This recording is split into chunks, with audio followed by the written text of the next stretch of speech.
Check, check. Check.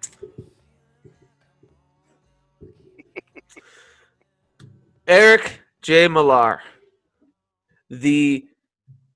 how do I put this? The illustrator, the creator, the progenitor, I don't even know if that's a word, of new anarchic oracle devices, two of which now have become a lot of what the backbone of my randomization oracle kind of divination has become. Ooh, that scratched. I don't know what that was. Yeah. But listeners will know you, obviously, from We the Hallowed and the Disruption Generator mainly. This oracular device that you created that is a bibliomantic device, which I use to divine the episode art for each episode. So whether or not they've heard us together and us, talking in the many episodes we've already done, and I hope to do a monthly one with Oh, you. yeah. Yeah. They will know your work. So it's really fascinating to me that you've moved into and I need you to explain this, a cleromantic oracular device, the Yeah. impossible game. I was trying to figure out what to call an oracular device that used dice mainly, Mm-hmm. and I found cleromancy.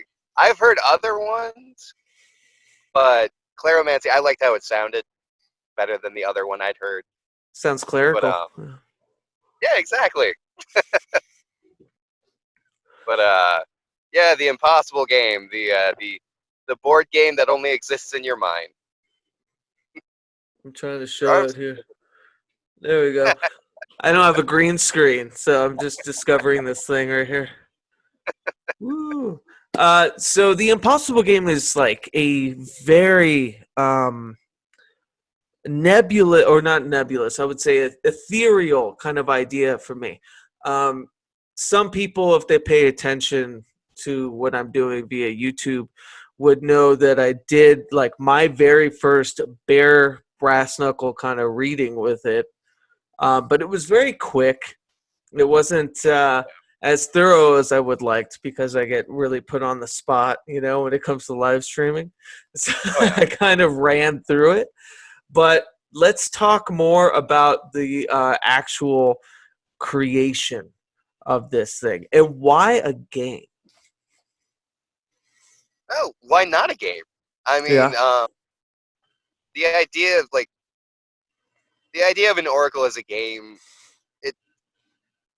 Tarot's a game, so Yeah. why not go further? I mean, I've loved board games my entire life. But the impossible game originally started as it was going to be a Dungeons and Dragons dungeon crawl. That's where its origin was. Like, I was thinking, what best would symbolize like an oracular device? Like, what better than like a hallway you're walking down with many different choices of doorways to go through? And then I just kind of thought it actually worked better as a board game because it's open, it's free.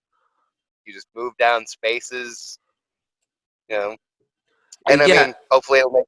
And it's a novel kind of idea. It's a lot about novelty. It's like the idea that you've never really seen a game like a board game as an oracle, and the idea of making it infinite and impossible to win felt like a really strong symbol.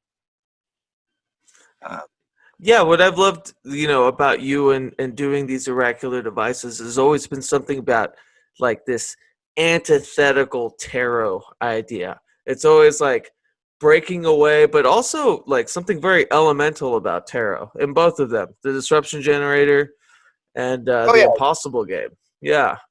They're kind of riffs on tarot, like certain aspects of tarot. Because like disruption generator, it took the idea of the card and it took it somewhere else. This one, it takes the idea of a game and it takes it somewhere else. So what's the difference between, just for listeners that don't kind of know the separation between the disruption generator and the impossible game. What is that dichotomy? Well, the impossible game was much more thought out. It was much more intentional. Like I knew what I wanted the impossible game to be when I started it. I knew what it was going to be when I finished it, and I was in control basically the entire time. The disruption generator, its intention was to be random, and that's where it ended up. Like I didn't know the shape of the disruption generator until it was done. For this one, I knew the shape in the beginning, and like fundamentally the use between the two. It's like this one is much more structured. It's a very structured way to read. It's a very structured way to utilize it. Whereas disruption generator, it's chaotic. You can do whatever the hell you want to do with it. Right. And to go from bibliomantic, where the disruption generator is really book based and shuffling, Yeah, but you also, like a lot of it too was casting with die, and I feel like you came to your own with the impossible game. It was almost like a yeah, precursor in a way. yeah, yeah. And I mean, I've always loved dice too. So like a strong D&D background. I mean, dice kind Yeah. of go into your DNA. Hmm. But yeah, I don't know what to say next. Well, what I would say, and like me trying to, as someone that has like followed kind of the generation of both projects, I knew less about this one, but it was more intentful than I Yeah, did about the disruption generator, which was supremely random. The whole point of yeah, disruption generator was, you were randomly casting a word and then illustrating that word for, I don't know, 180 days or something crazy. yeah. Like the entire thing ran for 8 months. Yeah. 8 months. So it made a real like performative aspect to it. It Yeah, and was you had to very, very performative. post an article and like do an illustration. It was such a cool concept as far as like putting yourself to an idea, doing it no matter what. And like even Yeah, if the you didn't you were very loose, even no, I wouldn't say loose, you were very hard with if you got a word that you couldn't really fathom what that could mean, you would still illustrate it, you'd still put it to the deck or the oh book. yeah, yeah. And With the exception of one mathematical term. right. So with the impossible game, which is funny to me too, because like the Ouroboros is the background. I'm flipped. Yeah, This idea of this infinite loop, right? You can't lose. I mean, there's really no winning. It's an oracular device. So yeah. how did you fathom what that would look like in game form? Um, with that, the strongest inspiration actually came from an Alan Moore comic book, Ah, Promethea. yeah. In one of the 2-page spreads in Promethea, they're walking on a sidewalk that looks like a board game that's in the shape of a Mobius strip. It's like an MC Escher thing. I remember that. Yeah, yeah. Yeah, So yeah. basically, that's like a board game that's shaped like that. Like, what would that look like, or what would that feel like to play? So one of the things, I hate to keep it separate because I do want people to understand the difference of the disruption generator and the impossible game. But as I've said, people will know the disruption generator through your art, your illustration, which you are a mad illustrator. And you've got many books via Amazon, beautiful books. We've talked a lot in depth about that process. But one of the things I wanted to do with the creator of the disruption generator is generate the art for this episode.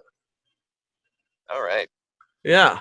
And so I get to talk to the dude that did it instead of going with my like 3-card spread or and then picking the best one. So I figured I have one of the rare decks here, Mm-hmm. which I hate promoting because they're not there. I feel like a lucky son bitch that has one. It's like one of 3 decks, right? Yep, one of 3. Yeah. And thanks to Alex Ballin. No way. Yeah. Look at what I just shuffled on. Oh shit! Really? Yeah. Of So course. the card is Haunt. Yeah. Yeah, Which your is card. like it's my card, but it's also like I mean, that's what we call We the Hallowed people. And Yeah. Oh I know yeah. it's just like that card haunts me. Literally. But I figured I would love to ask you when conjuring, I hate to use that term, it's pretty loaded, but when conjuring with the disruption generator, and if you had a book, how would you shuffle it? Well, turn the light on here with my Yeah. fancy headlamp, so everybody can actually Yes. see me. That looks amazing. Because I am in my car. I would just take it and actually have a copy here.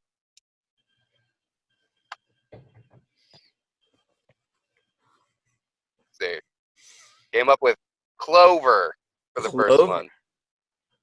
To grow freely and easily, the ability to thrive in any soil, luck in certain mutations. Never used before as an episode art, and also Yeah. very, very prominent to what the Impossible game I think is doing as far as like this infinite divination thing. Oh yeah. Well, it's all about luck too. I mean, you're rolling 2 dice. It's all Mhm. about luck. So, should I draw another one? yeah. Well, I always do I'm gonna do it in the 3 and dark then this just time. kind of pick the best. Yeah, I'm gonna do it in the dark this time. But never before have I done it with a guest Yeah. about the actual conversation we're having. I usually do it post, So this is cool. All right. Number 2. I don't know if you can see it. It's mushroom. Clover and mushroom. Nice. Cultivated in humid darkness. Ephemeral fungal growth. I would say I was cultivated in humid darkness. And like you're literally depicted right now for people that can't hear you, cultivating in humid darkness. In humid darkness. In the Yes. Oregon, yeah. In the Oregon wilderness in a car. Yeah, in the dark. Yeah. No. Oh, I mean, I gotta make sure the kid falls asleep. So I can't. totally appreciate that. Yeah. You're a family man. Far more important than these silly little podcasts. Oh Jesus. Family man. Next card was new. Baby. The baby. What is the definition for new?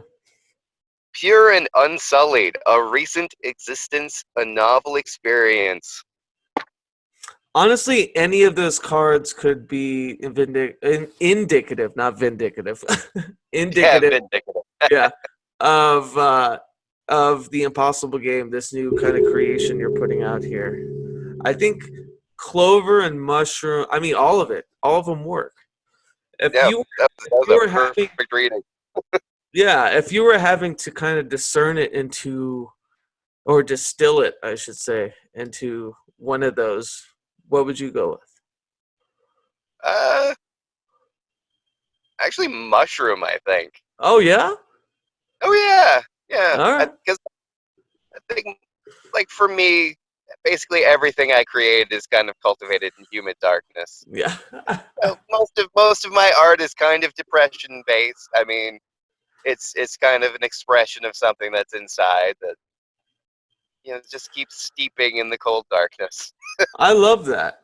Then mushroom it is. The episode art, you heard it first. All right. Disruption generator mushroom. But let's talk about that. Was there any kind of mental was there a mental thoroughfare you had to go through to kind of do the Impossible game?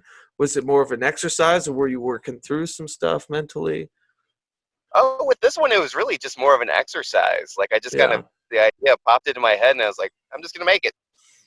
And it was actually one of the quickest books I've put together. Like every step of the way, it is one of the quickest books I put together. And Probably the it might most not. interactive too. Yeah, yeah, and it probably doesn't seem like I put it together in 2 weeks. Not at all. No, it Yeah, really like doesn't. I mean, I saw the kind of, the birth of it, and you shared some stuff. We talk all the time. You shared like drawings and stuff, but like when it premiered, it was a very like, holy yeah, shit! yeah, Yeah, this is a yeah, full, beautifully constructed concept. Um, yeah, but maybe that is kind of a part.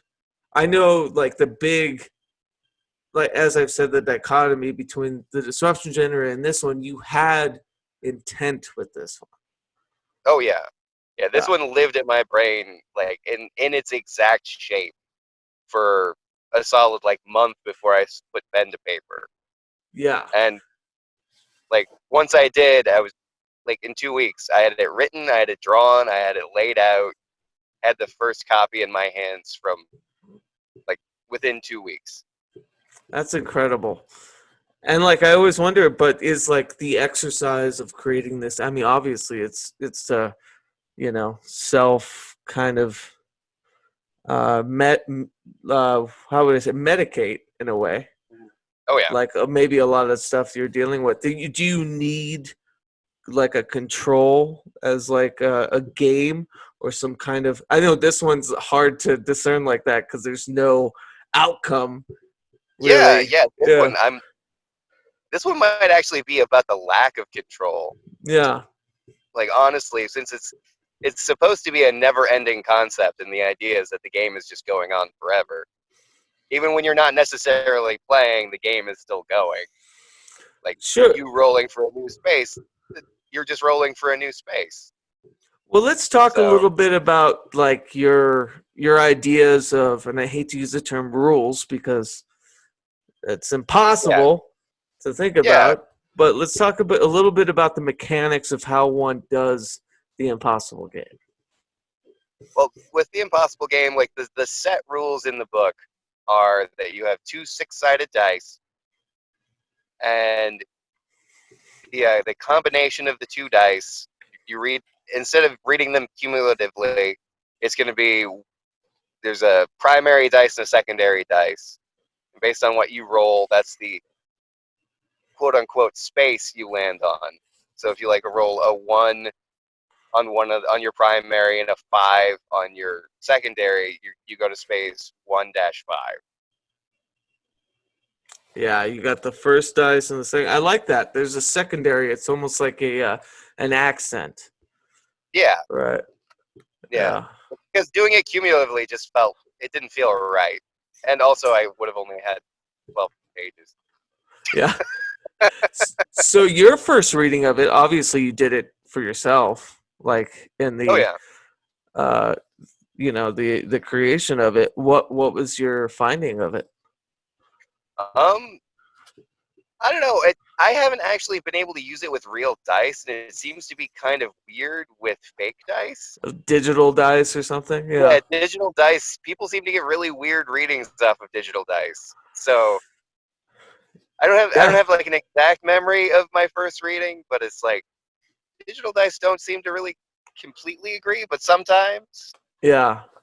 because Well, that's somebody sent me a reading they did last night, and it was like all sorts of negative. Oh man, well we'll get to some of the questions that people gave us. The first one that comes to mind is Saul, who had this Oh yeah, brilliant. Like I don't even think we need any more questions. yeah. That But question was very intimidating. yeah, which I don't know if you can, but if you could talk a little bit. So there's a listener who is very involved with your art and these oracular devices, and actually got a reading with you from the disruption generator. I'm not asking you to kind of tell what the reading was like, but how is it from the creator? Are you like detached a bit? You feel like you're not maybe as versed in it, even though you created it?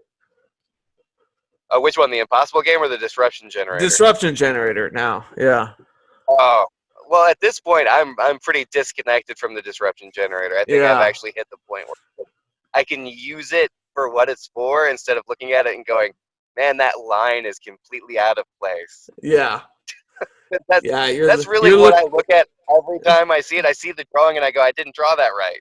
spoken Like like a that true drawing, illustrator. Yeah. like I can Nothing's fix ever. that. That's funny. Yeah, but that But was the yeah, whole point, is that you couldn't go back and fix it, right?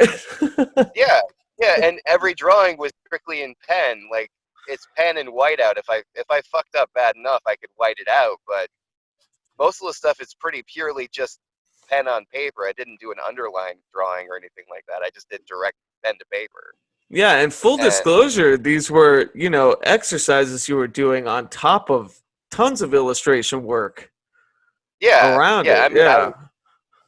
I think in the last in the last like 4 years, I have probably done upwards of 1,000 drawings or more, and that's just in a 4-year period. Yeah. And yeah, like I would draw my disruption generator at like sometimes 2 a day, sometimes 1 a day, and then I was always working on something else at the same time. So we'll get back to the impossible game, but you really brought up something that I've always wanted to ask you. And that is, like, how do you delineate involvement with each? Is it very intentional to not be attached? Are you attached to certain projects? Is it more taxing for some and not others? Or is it just all kind of pulling from the same place? I'll kind of pull from different places.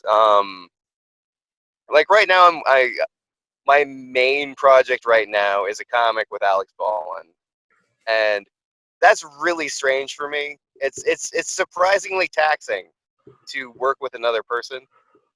Like I'm used to working alone. I'm used to working with from my own stuff, but it's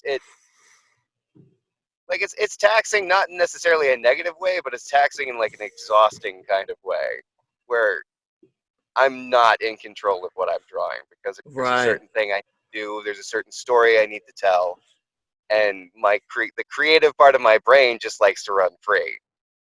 It just That's definitely taxing. But every other project, it's kind of they all kind of go in the same soup. Do you hope to have like a mix of that to kind of keep each side of the brain alive in that way? Or is that Maybe just, yeah, exactly. I think I'll improvise. Yeah. It seems like you're pretty good at just doing your own thing no matter what. Yeah. Oh yeah, yeah. Well, I tend to think on my feet with that stuff. I never plan that far ahead. yeah. That's awesome. And that's another thing. I mean, I thought the randomization of the disruption generator was really like a process for you to kind of detach and, for good or for ill, have to illustrate words that don't make any sense or that don't mean anything to you. And then for you to kind of immediately, go to the impossible game where like you had the whole thing figured out. It was a Mm. total idea. Like, was that more freeing, or was it more freeing just to kind of have to buckle down and illustrate droppings, you know? Yeah, I don't know. The disruption generator was surprisingly freeing. Yeah. Like not really have to think about what I was gonna do, but at the same time, really, really think about what I was gonna do, because a random word, just having to like improvise and figure out what you're gonna do with a random word is, you really have to think on your feet. Because like I have a really strict schedule for my art during the day because it's while my son is napping. Right. So I have a 90-minute window every day to do art. So I got That's to do it? whatever I'm gonna. Yeah, like, You do whatever I'm gonna. all of this in 90 minutes a day? That's insane. Yes, yeah, I That's do. insane. Yeah, yeah, in the last 2 years, I think I've done 5 books with 90 minutes a day. Yeah, dude. I mean, that's influential to me. That's incredible. But I Yeah, think, a lot of listeners don't understand what a good writer you are, too. I think that maybe that people are drawn more to, obviously your illustration stuff is what you put out mostly, but you're a yeah. really fantastic writer. And Well, like thanks. the beauty of Disruption Generator was these these definitions you gave to the card, very short and sweet, or to the component, as I should Yeah. say. Well, I tried to carry that over to the Impossible game as well. Like, Yeah. I didn't want to have overdrawn explanations. When I originally thought it out, there were going to be like a paragraph a page, and it's like, nah, that's not going to work. People don't want to read an entire paragraph. Yeah, you're very short but sweet. Yeah, But looping back to the Impossible game, we were talking about how hard it is to do, digital kind of die and stuff. yeah. And that's why I'm going to put you on the spot, and we're going to spin some digital die, All right, play the Impossible game. all So right. maybe from your mouth, as someone that's new to play this, how do we begin? Well, you just get your 2 6-sided dice Or and roll. one digital die each? Yeah. And you roll your first roll, and that's your starting spot. And from there, I mean, you're gonna want to visualize what you're trying to get an answer for before you start. Okay. Like, try to really picture it in your head before you get going. Just Okay. like anything else, like tarot, like Yeah. generator, you want to visualize. But I mean, at the same time with this, you want to kind of visualize the game board too, because you're on a Mobius strip game board. I mean, you could even kind of imagine it wrapping around the concept of what you're looking into. I love that. Yeah, and that's kind of half the battle for people that have a hard time visualizing, Yeah. what they need to Yeah. do. So yeah, let's do it. Maybe I'll just be kind of upfront about maybe what I'm visualizing. Mm-hmm. And are you looking? So we will roll 2 die for each Mm-hmm. component. Yep, each space. And Yep. are we thinking like a 3 component spread? No, we could. Yeah. Or are you thinking just one will do? I don't think one will do. I think maybe 2 or 3 at the least. Okay. Very cool. Oh. And as the creator, would you think of it in kind of the tarot terms as like past, present, future? Would you think of it as like situation, action, outcome? Like, would it be delineated? I think it kind of has to be. It'd be really. I think it'd be a little too abstract to not have some sort of form to it. Okay. But I mean, it might work too, though. Not having an idea, just kind of going from. But it's kind of hard. Yeah. Like this, having a good structure kind of helps sometimes. All right, well, let's do it. Let's fathom something. We talk all the time. You're very privy to things that are happening in my life that I'm not okay with. Yeah, same with me to you. yeah, ditto. So maybe can we do something simple as like, I don't know, money? Is that too broad? No, I think it'll probably work. Okay. We'll see. We'll find out live. But as I visualize it in my head too, I'm already thinking of the trajectory. It can't just be as broad as money. It's like, well, what's a path I'm thinking of for money? Right. So around money. Yeah. So let's do day jobs. All right. Let's think about like getting over. I don't know. Getting over. I love that. Overcoming our horrible day jobs. Here, I'm gonna put a screen share on. For those listening, I'm just sharing the die here. As you can see, I've got a website, freeonlinedice.com, and I've made the parameter 6-sided, and we'll just roll 2 for the first one. All right. Click the button to dice. Wait, click the button or die. All right, got it. 2 is the first one. If the next one is 3, I'm gonna freak out.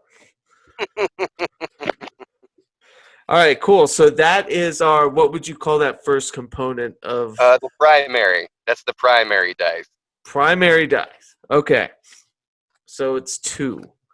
And we'll do the second one. 2. 4. That is actually the page I already had open. No way. Yeah, All right, well, yeah. let's stop screen. Actually, I'll put it on the impossible game. Let's get back to us. Okay, you already had it open. That's creepy. And I just actually flicked to it. Is that too bright? No, it's great. All right. I can see the illustration. Yeah, the couple reflected.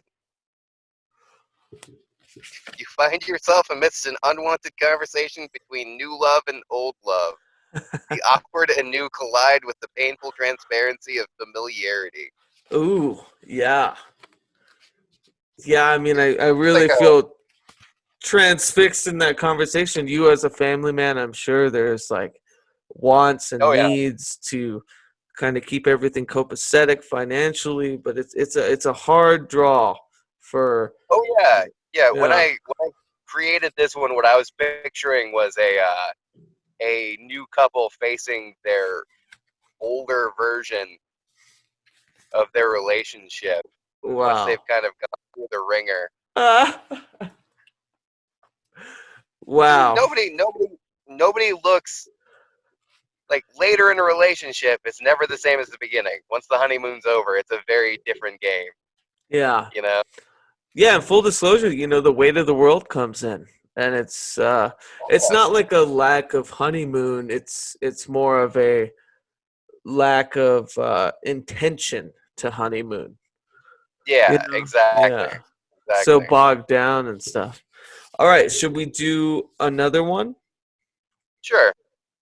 All right, Yeah, let's do this. this actually seems like a pretty good start for work and money, because I mean you're looking at how if you view your job as a coupling, and this as a new couple versus the old couple, and maybe your job is kind of worn down and you don't really like the reality set in. The nice job is no longer a nice job anymore. Yeah, to be completely transparent, this is a lot of why I kind of asked this question. Yeah.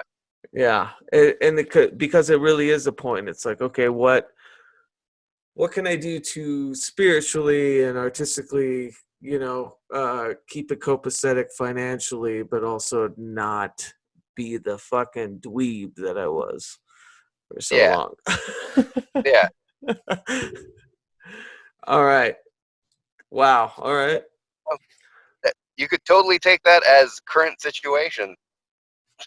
Yeah. So you find So yourself amidst an unwanted conversation between new love and old love, or maybe absolutely. I was a freelancer for a couple years, and had to have that conversation. It's like, hey, that's great. You're working on a career, but it's not paying the bills. yeah. That's a hard conversation to have with your past self. Oh, definitely. It's the awkward and new collide, Mm-hmm. as it were. All right. Well, you're onto something here, sir.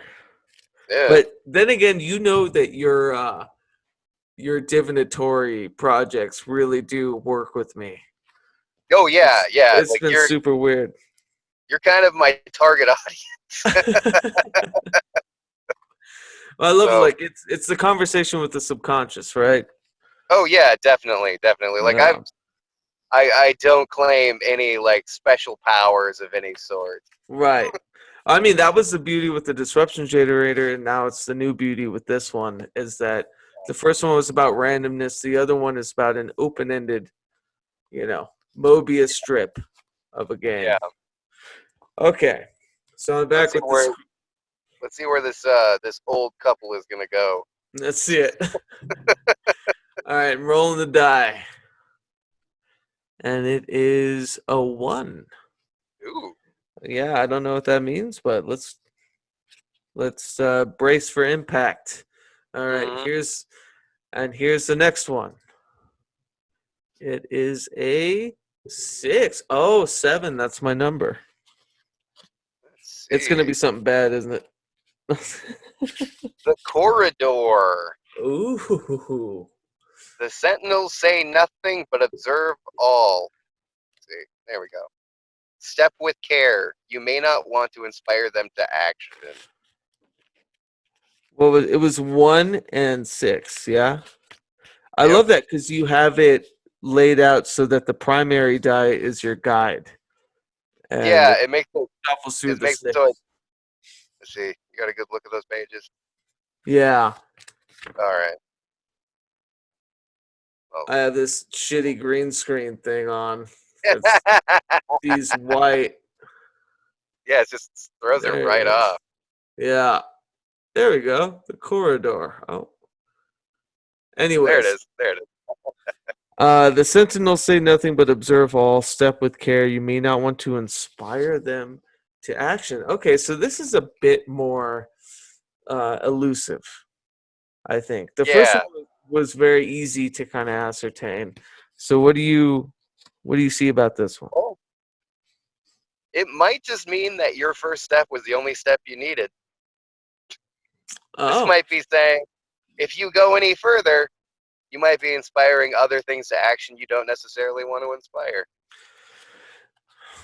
I wonder, like, stepping further with more jobs. Yeah. Yeah. Or the people running your current or old jobs are watching you. Oh, funny And you, enough, I just lost one today too. An old oh shit, freelance gig. Yeah. Yeah, it's oh, they not were hurting. watching you. Yeah. Yeah. It doesn't hurt or anything. That was extra chump change, but yeah, just found Yeah. out from another coworker in Korea actually because we're both like design freelancers for it. Oh shit. That they kind of discontinued the job this week. So I don't know what that means, but you may not want to Thanks. inspire them to any more action, probably. Yeah. Oh shit. Yeah. Do you say we do one more? Yeah, let's do one more just to Let's see. let's do one more. Let's keep it threes. Um, Yeah. I will do this fancy screen share. Those of you listening, I apologize if you hear me clicking all over the place. Okay. So, rolling the next one. 5. Good number. You know, I have a fear that like I'm gonna roll a die and not know how to read it. That's 1, 2, 3, 4, 5. Okay, so 5 is our primary. That's good. That's a good start. Oh yeah. I have no idea if that means. As long, Oh, as long and as I'll it's not bring. 5-1. Remind me after this to ask you about if there are suits with the primary die. Oh. Just hold that in your mind for a second. We'll do Mm-hmm. the next one. All right. Woo! 5 and 5. That's 23-23. Mirrored. Mirrored. Yeah. Who was first? Who is real and who is the reflection? There is mass in both. How could you find the answer without breaking the glass between? Okay, I got to read this again. This is what I'm talking about, Eric being. I mean, you've also written books and stuff. Oh yeah. But your writing is just phenomenal. So mirrored is, you can see it in Eric's here. Maybe I can click it. Yeah, you can read it. Um, There we oh, look at that! You got little 2 mirrors. go. Mm-hmm. I apologize for those watching. I'm doing this stupid green screen thing. So it's basically like 2 pawns, one in front of the Yeah. other. One a bit more, just different from the other, but Yeah. obviously of the same ilk. And so Eric's writing is who was first, who was real, and who's the reflection. There's mass in both. How can you find the answer without breaking the glass between? So when writing these, where did they come from? Are these meditations on the illustrations?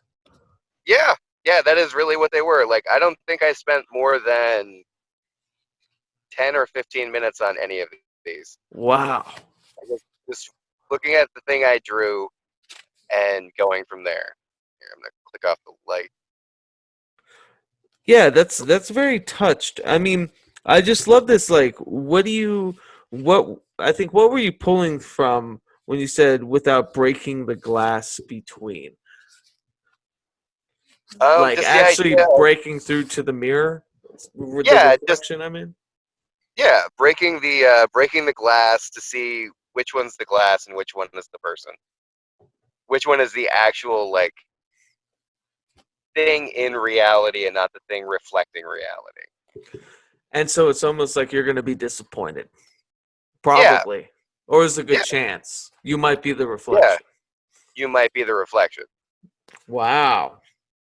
All right, so let's tether this to the other ones. So we had Corridor was the last one, and then Yeah. what was the first one? I love Uh, these too because you illustrate these like pawn type characters, obviously, like I sorry that, characters. that that's exactly what it was. They were Yeah, yeah, inspired by the pieces from Sorry. I love it. Oh, what does that mean? So is that kind of a joke on the kind of idea of sorry? Maybe. I don't Yeah, know. It was actually pretty subconscious. Like I wasn't really thinking about it. that's funny. Yeah. The Impossible Game. Sorry, Yeah. So we had was it the couple reflected, the corridor, Yep. and the mirror. Hmm. Well, I mean, if you're thinking about have like employment and all of that stuff, maybe part of it has to do with what you see yourself as. Maybe it's not necessarily. Maybe what you are isn't what you see.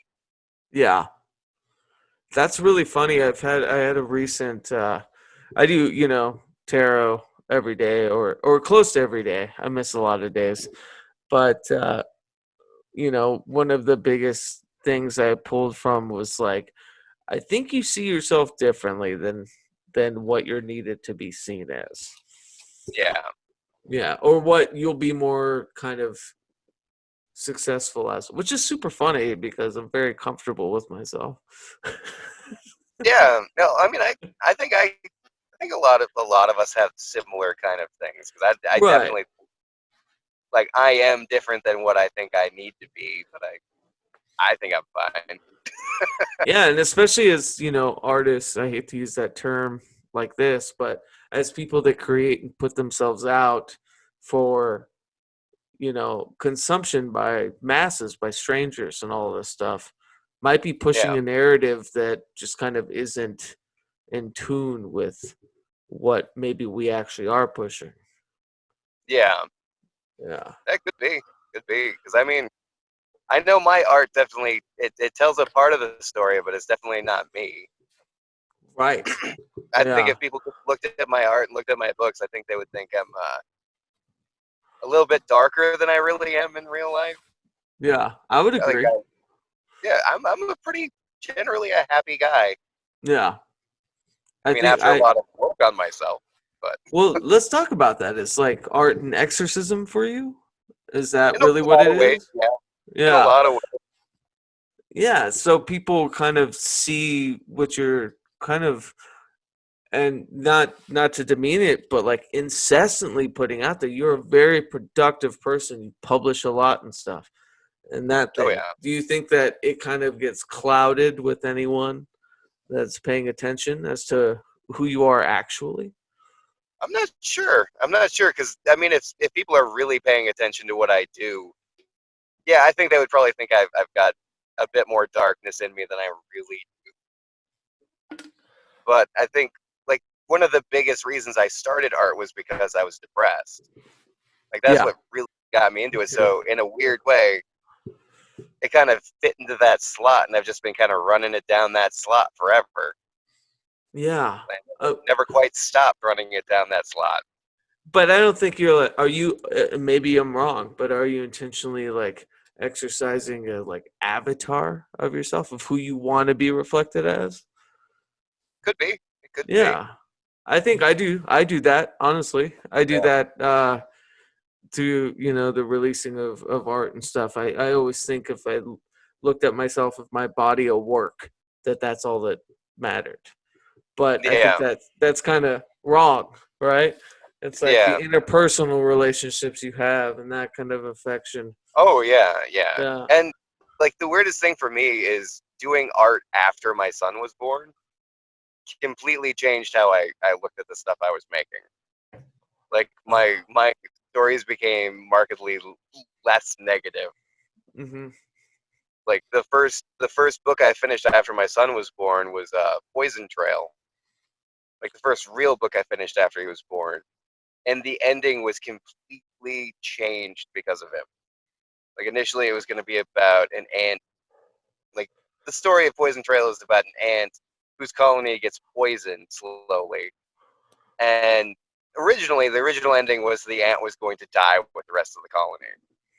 Instead, what it turned into was an ant saving a little baby ant and running away from the poisoned colony and trying to avoid a gigantic human that was going to smash them. I mean, yeah, that's, I don't know. I feel like that's, when you look at it like that, that's like a textbook. You know, I'm now working, you know, for the service of others, but here's this huge, you know, ego that's Yeah, trying to, yeah. yeah, I and mean, that's brilliant. So, like, yeah, I mean, I guess it doesn't take a lot of science to understand. Like, once you get the compassion for, you know, something outside of yourself, like a child, which yeah, I absolutely am enamored with. Like I love children, always have. I'm an older brother.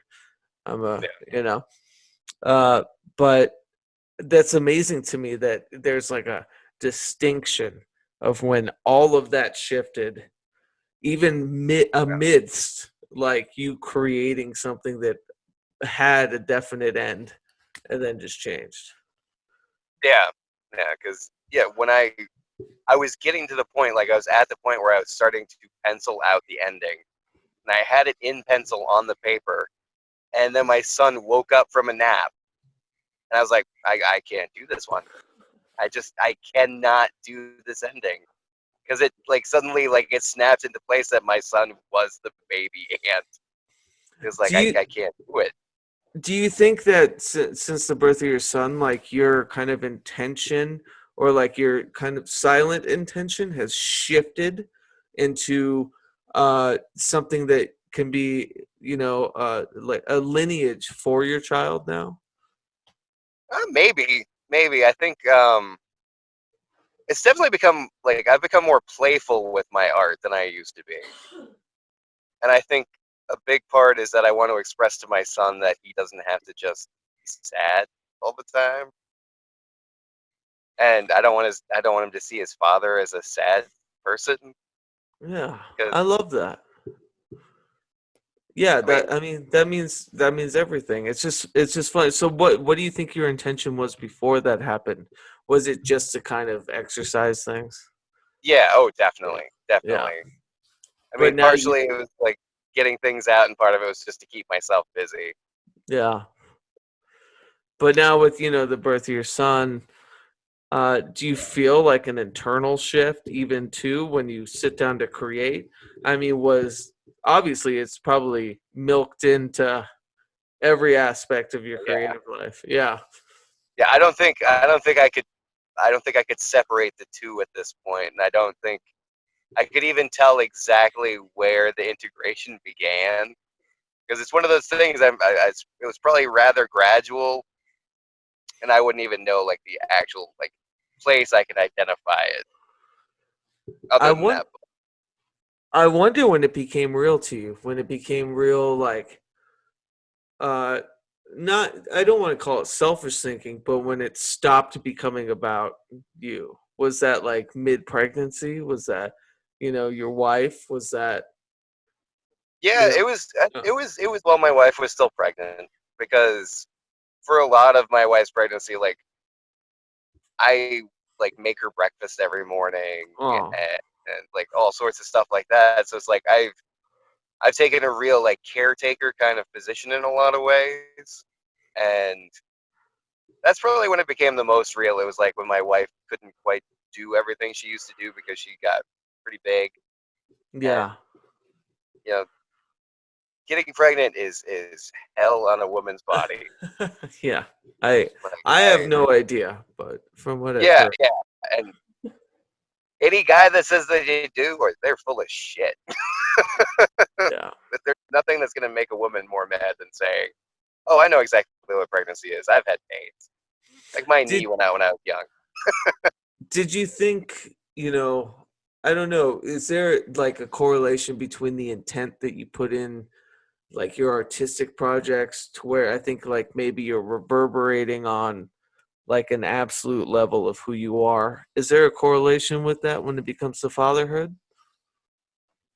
Uh, I'm not sure. I'm not sure. Like for the most part, I mean, I try not to think about the art, which is a Yeah. weird thing. It's like I think if I examined it too hard, I'd lose parts of it. So I'm gonna let certain parts of it stay mysterious. Yeah, it's funny though, because like I met you during Poison Trail. I think you had just released Poison Yeah, Trail. I was in the process of. Yeah, I and was I in the think process of. Yeah. it's really cool to hear that that's when kind of a shift happened. Yeah. But like everything since then, you've been very uh, kind of reliant on other factors just doing their work, whether it's like randomization or you're creating a game that has everything to do with interactivity rather than an end game intent. Yeah.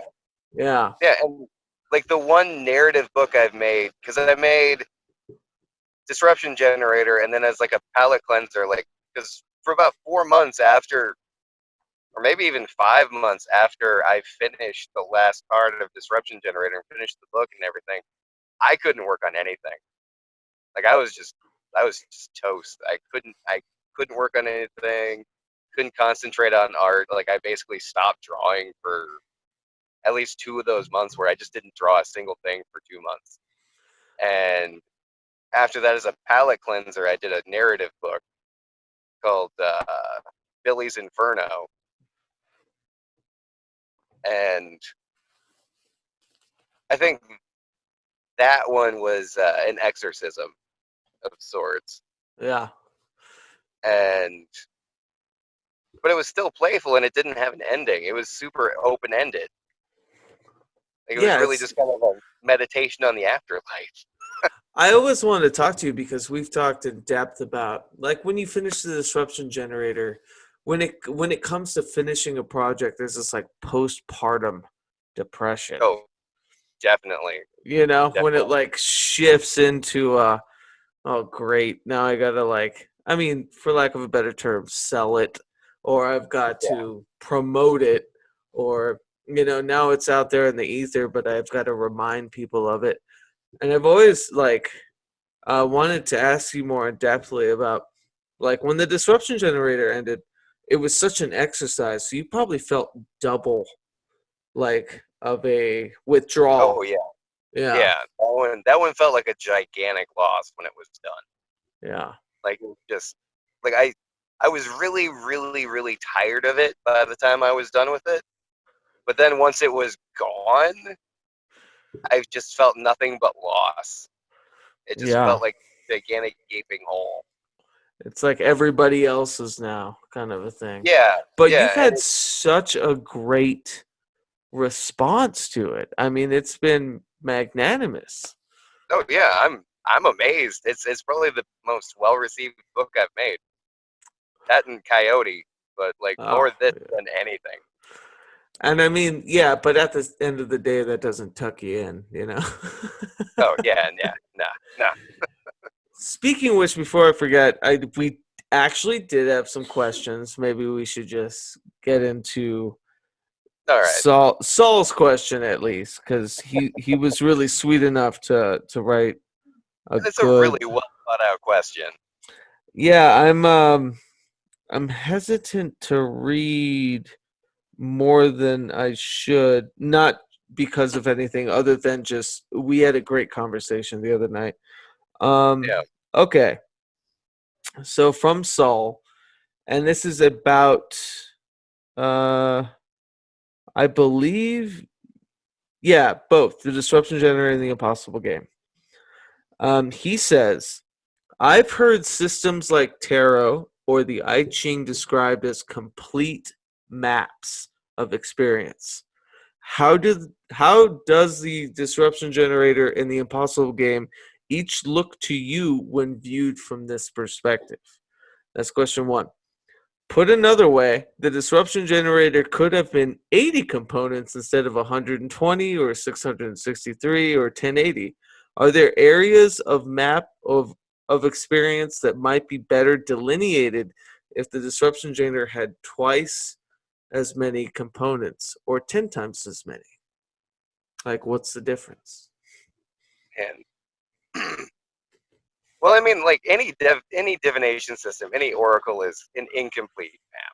Like the I Right. Ching, they say it's a complete map. The tarot maybe they say it's a complete map. It's not a complete map. I mean, everybody's experiences. Everybody knows their own map, but they don't know the whole territory. You know. So I don't think an oracle is going to know the entire territory. Would it And be fair to say that those, the tarot and I Ching were complete maps retroactively? Or, in retrospect, they seem like complete maps, but maybe not at the time that they were. maybe, Yeah, I maybe don't know. it might be after years and years of study, people have filled in other areas of the territory. But I mean, like if I really want to think about like these two as being complete maps, I would say these are more like the maps you get for free from an insurance company when you start a new policy. It's This not is quite this is what accurate. we'll cover, but you probably shouldn't do this. Yeah. Yeah, yeah. Like some of the information might be like 10 years old. You might not want to necessarily trust it completely. Yeah. But I mean, that's Brochures. Yeah. yeah, that's coming from me, and I color it with the same crayon that I color every creation I make, where I see it as nothing but flaws. So I mean, if someone else were to say this thing is perfect for me, it's perfect for them. Like it'll be a complete map for them. But for me, I'm never going to see it as anything but a collection of flaws. Okay, cool. So you're talking like interpersonally, it could be a complete map, it could be open ended, but there is actually no complete map from the intention of the creator, Right? Yeah, or there yeah. is because there isn't. That could be. Yeah, It's yeah. a tough question. It's a tough question. That's how I always understood the disruption generator. I mean, it was built in randomness. The reason why, and this is my favorite reason why you did like 120, right? Was because you decided one day, I'm going to keep going to Yeah, 120. It wasn't like, yeah, to do this many more than tarot. It wasn't to do this many more than whatever. It yeah, was just like, it's a good exercise. I'm going to keep going. And that was truly yeah, random. Like, yeah. that When was I part of first it. started, it was going to be 200. It was going to be 200 at the That's start, right. and then I was like, I can't. There's no way I'm going to do 200. Then it became 160, and then 140, and then I was like, fuck it, 120 is like a really good number. Yeah. Hey, threes. 120 is Yeah. good. So, but in the impossible game, it's a bit easier to quantify, and the idea that you're using two six-sided die, so you have a certain amount of Yeah, options. Yeah. yeah, and I would definitely say that if somebody's looking for a complete map, the Impossible game is not it. Well, Lord knows someone's gonna make it a complete map. And Yeah, I love this phrase, a complete map, because I totally understand what he's saying. You know, yeah, the the lineage, the hauntology of what these past oracle devices are seem like complete maps because people kind of eschewed different ideas about it that have stayed as academic, you know, yeah, ideas of it. But I think with, at least with the disruption generator, it was supposed to be antithetical to that. Yeah, like the disruption generator, it's an individual process. Yeah. And I mean, to a point, even the impossible game is too. Like I may say that there's set rules, but I mean, what's stopping you from using the impossible game as a bibliomantic oracle? The Right. same way you use the disruption generator. You just randomly pick a page. Well, and that's the thing. The open-ended idea too with the impossible game using multiple players. Like there's no literal board. There's no end. You can do whatever the hell you want with it. Yeah, Like, exactly. and I love that. Like that's why it's such a cool small companion. It doesn't have, this should be the rule book, the length of Yeah. this. You know what I mean? For any other kind of, Oh yeah, board game. Yeah. yeah. But it's the entire game encapsulated in a teeny tiny book. Yeah. That's where these are. Yeah. So he asked the second question. Mhm. He asked, what were your goals when designing the impossible game? What needs does it address as an alternative to other forms of divination? I think we covered a bit about that, but Yeah. if there's I don't really know if there's like an exact intention, other than that I wanted to, like, it just dawned on me that I didn't really know of a board game oracle, right. and it just So if people wanted to use it linearly, say there was a board game, would they use, I mean, anyone could use it for anything. This is kind of a yeah, crazy question.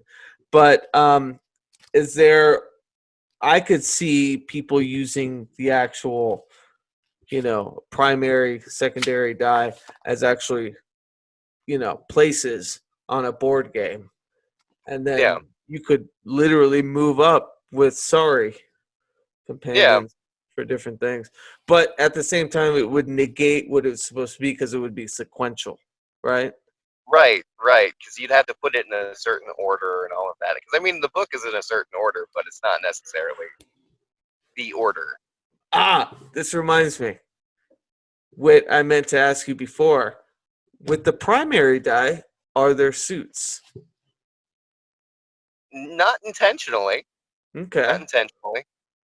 Um, I mean, I will say, like, the art is based on the actual dice faces, like where the pips are. Right. Is Oh, actually designed after that. If you look, holy like shit, you're right. I 1-6, didn't figure you're that out. one little guy, and there are 6 gigantic sentinels. Yeah, like the broken fences 1 and 2. So you have a little guy trying to get through a line, which is the Yeah, two. Yeah. Oh, I didn't even notice that. That's yep. brilliant. And like 3-4 is a stage because the 4 looks like a box, and the 3 is Yeah. a ramp going up the box. 3.1 is the altar, which I'm really bad Yep, at showing this. But anyways, yeah, it's this inclination and then yep. And somebody the praying head at it. rolling down. Yeah. Wow, Yep. I didn't even figure that out. So if people got the impossible game, like you kind of divined what the components were literally by the pips on the die. Yeah. That's Literally from the pips on the die. amazing. Yeah. And Yep. that's I why basically, 5 and 5 was mirrored. Yeah, yeah. yep. And the illustrations I came up with, just like looking at the die, that's where the writing came from. The art came first, the writing came second. That's incredible. Hold on a second. I've got to stop this stupid background that I'm doing and show this. Okay. Boom. All right. Just for a All second there, right. I thought that was a picture of your house. Yeah, a little bit.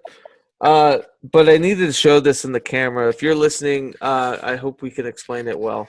I mean, it's pretty self-explanatory. So you have 2 die. They're both ones.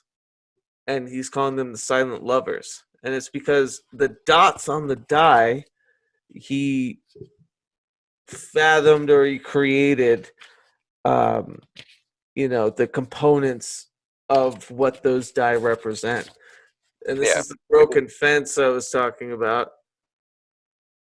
So you see the 2 at first and then the 1. It looks like one trying to get through a fence. Yeah, it's incredible. I just realized that. Oh, and the barricade. So the first one was the broken fence, but you have 3. You have one trying to get through 3. Yeah. The And 3 is barricade. a complete wall. It's a completed wall. Yeah, it's a completed wall. No, that's incredible. I love My that. Okay. my favorite illustration in the entire book is 5-1. 5-1. Oh, look. I think it's 5-1. I can't wait till people literally discover suits in this. Maybe, Yeah. the 1 was the fence idea because you had fence, Yeah. shelter, Yeah. Yeah, it's like these walls. 5-1. People of the shadows. Yeah. That one has the subtlest piece of art is if you look at the main guy's It shadow. literally looks like it. Yeah. And it The literally main looks guy's like shadow. 5-1. Yeah. Yeah, but like his head is removed in his shadow. So that's my That's favorite of amazing. the book. All right. And just for posterity's sake, people of the shadows, the writing is they seem to keep their distance, those people of the shadows. Who are they? What do they want? There is dread in wondering what happens when the gap between you closes. I'm telling you, man, your writings of it are haunting too. Which do you attempt to be as like kind of elusive with it and more like poetic? Yeah, yeah, that's what I'm trying for most of them. It's Yeah, I mean, you can't have it be too specific. If you want it to be like a proper oracle, it's got to be kind of open ended, kind of right. But loose. there's something about your writing specifically that it's very haunting. Like your Yeah, descriptions, even with the disruption generator, they're so simplistic, but they kind of stay with you. I'll walk through a day, and I'll think about crop from the disruption generator, grown for sustenance, a harvest of practical necessity. It's like a definition, but it makes me feel weird at the same. it's the practical necessity, Yeah, right? because you're trying to relate it to an actual like human emotion too, in a way, right? Oh yeah. Well, I mean, food is a practical necessity. Yeah, yeah. I mean, I mean, crop was let's be real. probably a bad choice because I was Yeah, very almost literal, but at the same time, you're trying to when you write these components and these definitions, you're relating it to kind of how one could perceive, um, yeah, just yeah, and life in general. Yeah. and the sense of dread probably comes from the same place most of my other kind of like unhappier thoughts come from. But I mean, I also like my writing came from before I started putting out these books. I was a published horror writer. That's Like right. I used to write Lovecraftian fiction and do stuff in like the H.P. Lovecraft Cthulhu mythos. So a lot So of adjectives, huh? a lot of adjectives, a So lot of adjectives. tell me how that translates, as someone that's like you're striking for an emotion of dread through words. Like how does that sit with you when you literally need to describe stuff? I, I I don't know. I don't know. I don't care about the bleak block with the terrible ruffian neighborhood. Just tell I don't me, know. is it cool to go? No. I don't know. In my everyday life, I tend to describe things negatively. So it all sounds Well, kind of dreadful if you describe it the right way. What's funny is I do think now after talking with you tonight that that's it's a separate entity. It's almost an id kind of superego thing, but the superego is this compassionate, for your child, for this like beautiful life, like it's this weird separation now. One of them you're having fun with, just because I think you like getting a rise out of people, maybe. Oh, I do. Yeah, yeah. But I mean, at the end of the day, like it's not just even fatherhood at this point. It's like I care about people in general. Like I don't want to see anyone suffering, like for any reason. If it's especially if it's preventable. Like I see any kind of suffering, and it's like that isn't right. That's unjust. Like if my doom and gloom comes from anywhere at this point, it comes from watching other people suffer because That was it's just always a part of you, though, right? no, It just, definitely. yeah, it just, I don't know. I've always got that from you, but I love that, there's, it's not a mask because it's not fake. It's not an artifice, you know what I mean? But I do Yeah. love the idea that, yeah, I think, and I agree with you on this. I totally have the shit kicker, like, personality. I believe in compassion. I love people. I want, you know, uh, people to be safe, secure. I want people to be healthy, but at the same time, I kind of want to ruffle their feathers a little bit. Oh yeah. Yeah. Definitely. Definitely. Yeah. Yeah. It's why when my wife tells me something that she doesn't like I compare my son's shit to food a lot, and she hates it. She'll ask, "Oh, how big of a shit did he take today?" And I'll be like, "Oh, it was about the size of a Snickers bar." She's like, Oh, "Well, I can't eat a Snickers bar ever again now." It's like, and then "Oh, you, today it's like an avocado pit today." yeah, as you're cutting avocado for her toast. Yeah. Yeah, exactly. Like any good millennial, right? I know, right? All that avocado and espresso. Yeah, wasting all our money. Yeah. I literally had avocado toast and coffee today, so I'm doing my job. Yeah, I I have the most mundane breakfast, so it's oatmeal every morning. We're gonna get real mundane. I'm gonna talk about my diet as of late. Coffee, fruit all day with a protein bar in the middle, and I don't Hmm. eat until dinner.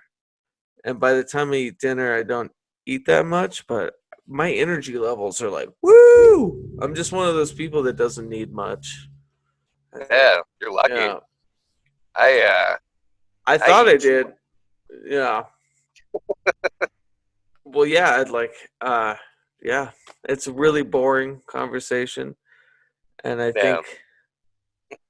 um, I think we covered everything, man. I really wish that, you know, people had time to wait. Oh, sorry. I just saw from Saul. He was making fun of a picture that I posted. But anyways, um, thank you so much, man. I will talk to you tomorrow. This will Oh be yeah. out this week.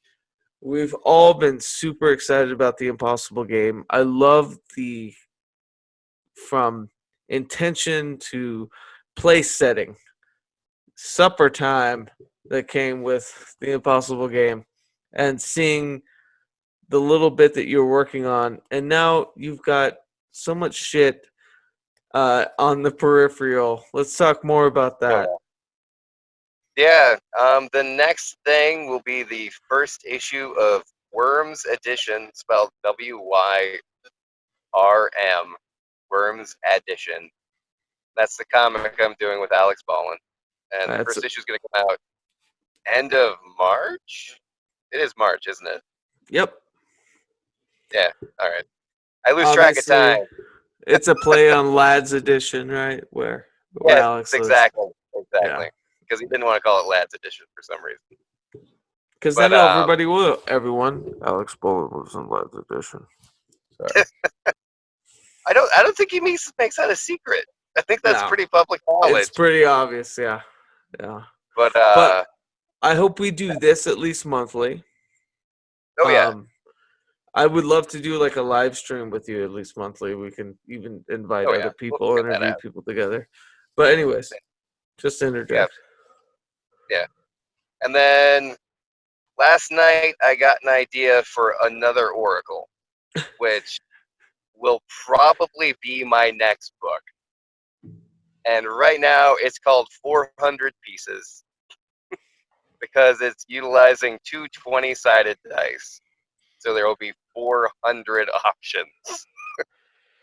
I was hoping that you were okay to talk about it because I got the message today and I was like, it just keeps getting bigger. This is Yeah, gonna be great. I think I this is think as you big as it can get. I think as far as like, and you say the word novelty, we didn't really explain that too much.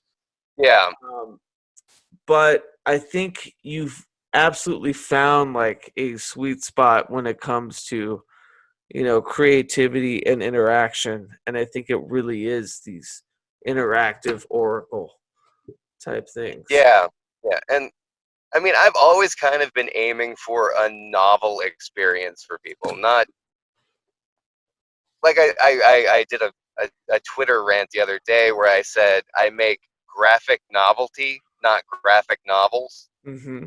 Where graphic novel, you're making a graphic novel, it's a narrative, it's all of that stuff, and that seems too constrained. I would rather make graphic novelty where every book is something different, and I try to make every book be something you haven't seen before. Or everyone's got a unique purpose. Yeah. Right, right. Like even Yeah. the narrative books have their own thing. It's stuff that's never been seen. And hopefully 400 Pieces will be the same kind of thing. Like right now I'm picturing it as something that it kind of runs into the vein of what I would call mundane magic, Right.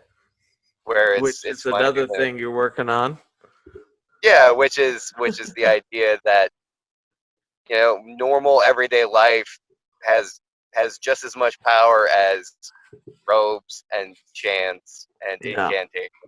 I used to call them spare spells. Now I Yeah, call them Pragmagick.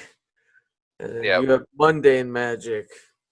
yep. Uh, Because the only difference between ritual and routine is intent. absolutely. Yeah, because And yeah, yeah, the dog and pony show too is it's fun, but I don't think it does much. yeah. I mean, at the end of the day, what's more magical than like tonight? I made waffles for my family. Made Hmm. waffles from scratch. You take a bunch of disparate elements and you turn them into sustenance for your family.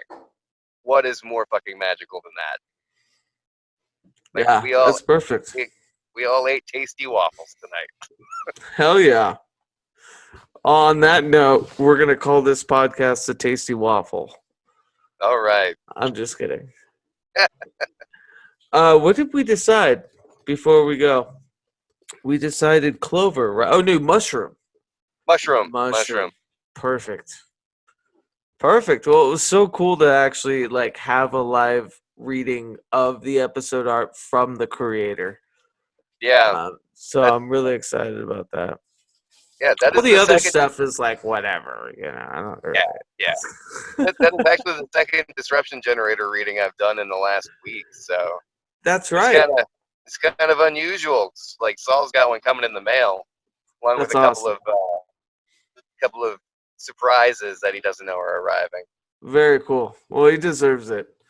Um, Yeah. Well, he'll be getting that before this comes out, probably. Everyone loves the work. The Impossible Game, I think, is like, I don't know. I think it was festooned in the right trajectory after the disruption generator, where it's Yeah. like you've hit a real stride with oracular devices, and it's really exciting. I'm really happy to know it, be a part of it, and yeah, dude, we're just gonna do this monthly, no matter what. Oh yeah. And I'll talk to you tomorrow. Oh yeah. Yeah. Talk to you tomorrow. All right, Eric. Thank you so much, man. Yeah. Have a good night. You too. Psych! Real quick, you're working on some big music, and you know I love the musics. Eric, what do you? Yeah. I'm putting out an album of some retouched and redone music that I made a while back.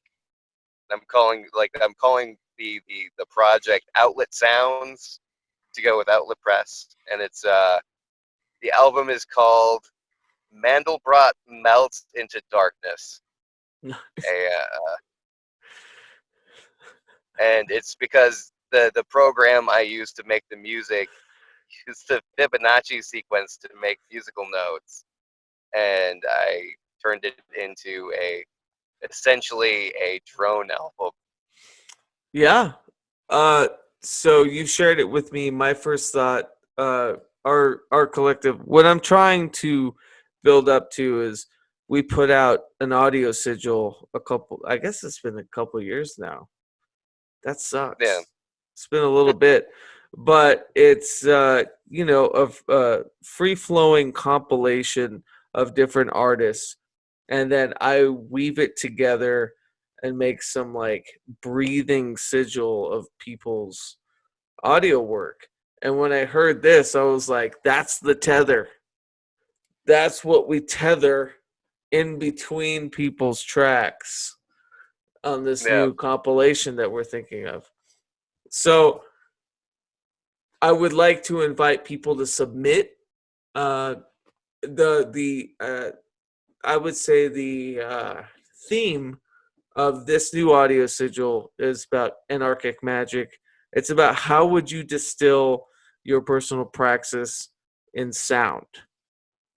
And please submit it. We the Hallowed at gmail.com.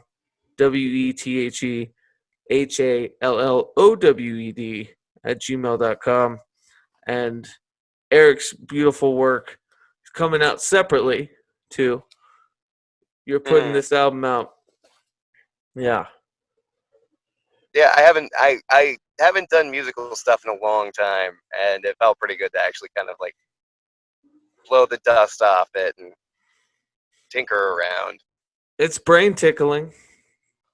Totally brain tickling. I love that. Like, I didn't know that you did the Fibonacci thing. That's cool. I thought you were just kind of messing with parameters and creating sound. Well, but it's yeah, the program uses that, but as it was like going through the cycle, I was adjusting knobs and twiddling things, making it kind of up as it was going. I have interactive. No musical talent. I have no musical talent whatsoever. Like, I don't sing. I don't know how to play an instrument. Yeah, I think that's.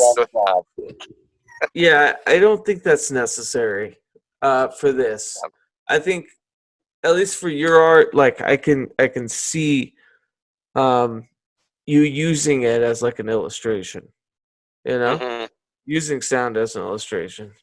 And I think with like the We the Hallowed comp, the point is to get more of the visual artists, the writers, or you know, people, the podcasters that aren't musically inclined to kind of submit something and try to distill something brass tacks, you know what I mean?